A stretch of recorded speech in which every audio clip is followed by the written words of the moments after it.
রাজধানীর আগারগাঁওয়ে বিটিআরসি ভবনের সামনে অবস্থান নেওয়া মোবাইল ব্যবসায়ীদের হামলার শিকার হয়েছেন ঢাকা ওয়াচের প্রতিবেদক মহিউদ্দিন মোহাম্মদ তানভীর সহ আরও এক সংবাদকর্মী।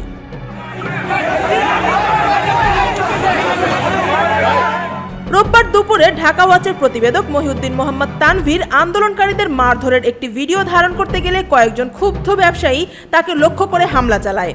তানভীর জানান, তাকে ঘিরে ধরে লাথি, ঘুষি, এমনকি লাঠি দিয়েও আঘাত করা হয়। তার প্রেসের আইডি কার্ড ছিঁড়ে ফেলা হয়, ভিডিও ডিলিট করতে চাপ দেওয়া হয় এবং ফোন কেড়ে নেওয়ার চেষ্টা পর্যন্ত করা হয়।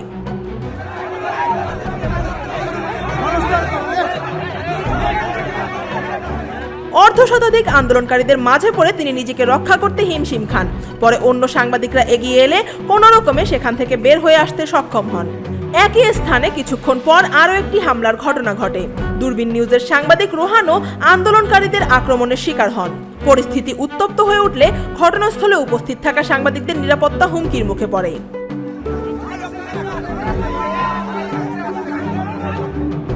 এই ধারাবাহিক হামলার তীব্র নিন্দা জানিয়েছে মাল্টিমিডিয়া রিপোর্টার্স ইউনিটি।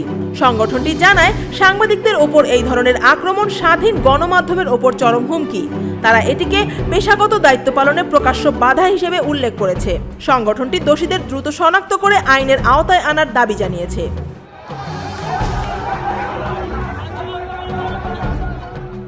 রোববার সকাল থেকেই মোবাইল ব্যবসায়ীরা এনইআইআর সংস্কার, সিন্ডিকেট প্রথা বন্ধ এবং মোবাইল আমদানির সুযোগ বাড়ানোর দাবিতে বিটিআরসি ভবনের সামনে অবস্থান কর্মসূচি পালন করছেন। তাদের অবস্থানের কারণে সড়কের একপাশে যান চলাচল বন্ধ হয়ে আছে এবং উত্তেজনা বিরাজ করছে। আফিয়া আক্তার, ঢাকা ওয়াচ।